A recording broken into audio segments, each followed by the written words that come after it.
Good morning students.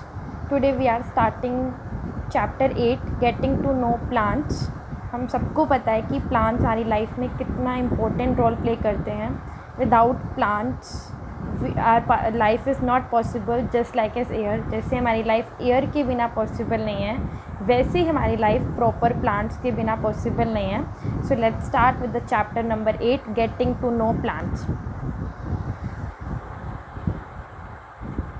आप हम सब ने अपने आसपास बहुत सारे प्लांट्स देखे हैं हमारे अर्थ पे, या फिर आपने अपने घर के आसपास बहुत सारे प्लांट्स देखे होंगे. आप कभी विलेज में विज़िट करते हैं तो वहाँ पे तो और भी बहुत सारे प्लांट होते हैं. उनकी आज हमने डिटेल स्टडी करनी है. So let's start. We see a variety of plants around us.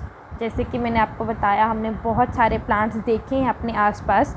Where ever we might live on this earth, जहाँ पे भी हम अपने आसपास जहाँ पे भी रहते हैं, be it in the hot equator region और a very cold snow covered reason.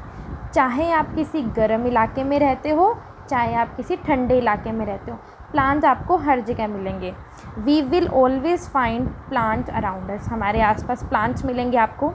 These plants can be of different height and may have different coloured leaves. ये डिफरेंस आपको देखने को मिल सकता है कि उनकी हाइट अलग हो, मे बी उनका जो कलर है, लीव्स का कलर, फ्लावर का कलर या फ्रूट का कलर अलग हो, या उनके फ्रूट जो हैं डिफरेंट हो.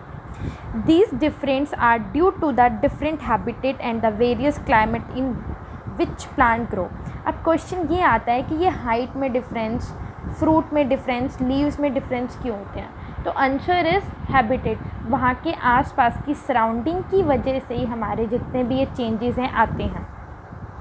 अब आप किस किस बेसिस पे आपकी जो प्लांट्स हैं उनकी हाइट, उनके या फिर उनके फ्रूट या फिर जो हम बात करें फ्लावर डिफरेंशिएट कर सकते हो. तो हम पढ़ेंगे हाइट ऑफ देयर शूट्स. दो हम लोग हमेशा बचपन से पढ़ते हैं word root and shoot.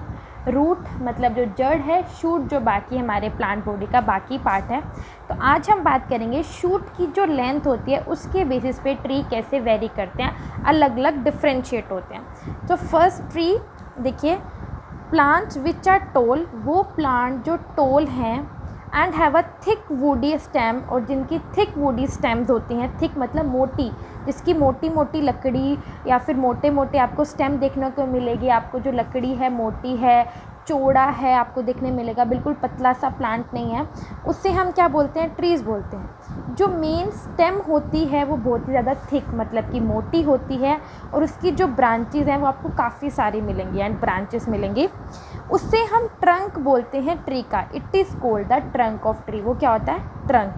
They grow and spread continuously, और ये रेगुलरली ग्रो करेंगे. ऐसा नहीं है कि फर्स्ट 10 डेज ग्रो किया, एक दिन ग्रो किया, नहीं, रेगुलरली ग्रो करेंगे और स्प्रेड होंगे कॉन्टीन्यूसली. कॉन्टीन्यूसली क्या होंगे, वो फैलते रहेंगे. स्प्रेड मीन्स फैलना.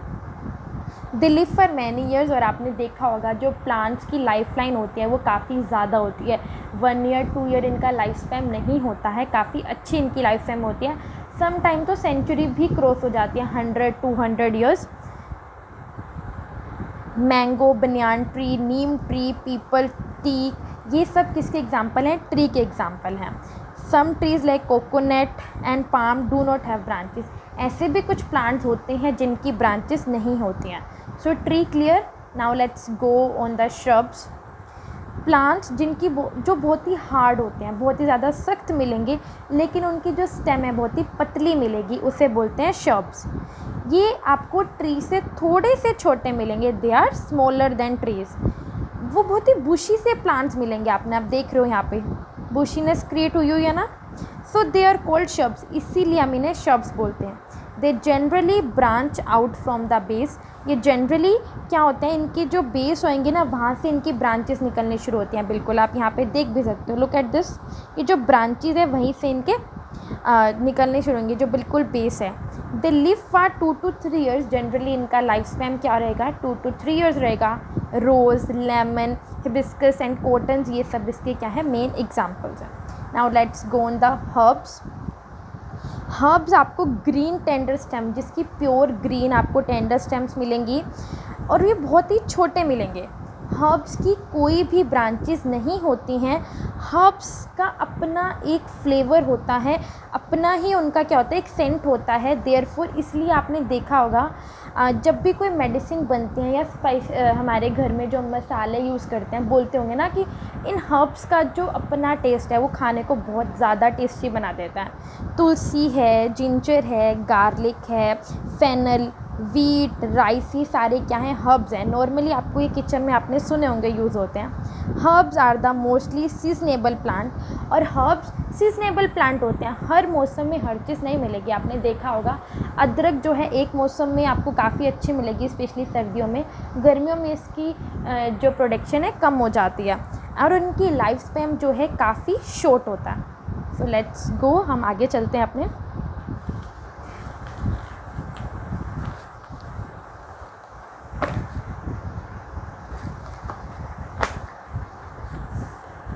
देखो आगे क्या है, ऐसे भी कुछ प्लांट्स होते हैं, हमने अभी पढ़ लिए, हर्ब्स पढ़ लिए, शब्स पढ़ लिए, ट्रीज़ पढ़ लिए। इसके अलावा भी कुछ प्लांट्स होते हैं जो उन कैटेगरीज़ में नहीं आ पाते हैं। तो अब हमने उनके बारे में स्टडी करना है। Wait a second. See, there are some plants which do not fall under any of the above categories। कुछ ऐसे प्लांट्स होते हैं जिनकी स्टेम बहुत ही ज़्यादा वीक मिलेगी, जिनको सपोर्ट की नीड होती है। आपने देखा होगा कुछ लोगों के घरों में ऐसे प्लांट्स होते हैं, कुछ प्लास्टिक की बोतल से या थ्रेड्स की हेल्प से वो उसे टिका के रखते हैं अपने घर की वॉल्स पे। They climb on the other stem, वो दूसरों जो स्टेम्स होते हैं उन पे क्लाइम कर जाते हैं। जो ट्रीज़ होते हैं, वोल होते हैं, इन्हें हम क्लाइंबर्स बोलते हैं। मनी प्लांट्स बोलते हैं, ग्रेप वाइन, पी, ये सब क्या है, हमारे क्लाइंबर्स हैं। Some plants are not upright but spread on the ground. अब आपने देखा होगा कुछ प्लांट ऐसे भी होते हैं जो सीधे बिल्कुल नहीं खड़े होते, लेकिन वो ग्राउंड पे बहुत ज़्यादा स्प्रेड हो जाते हैं। उसके पीछे भी एक रीज़न होता है। दैट रीज़न इज़ उनकी जो स्टेम है वो काफ़ी ज़्यादा वीक होती है। उन प्लांट्स को हम क्या बोलते हैं, क्रीपर्स बोलते हैं। गार्ड, बीटर गार्ड, मिंट, ये सारे क्रीपर्स के एग्जाम्पल हैं। आई होप आपको ये यहाँ तक समझ में आया होगा। फिर भी कोई क्वेरी हो तो प्लीज़ मुझे मैसेज कर दीजिएगा। Thank you.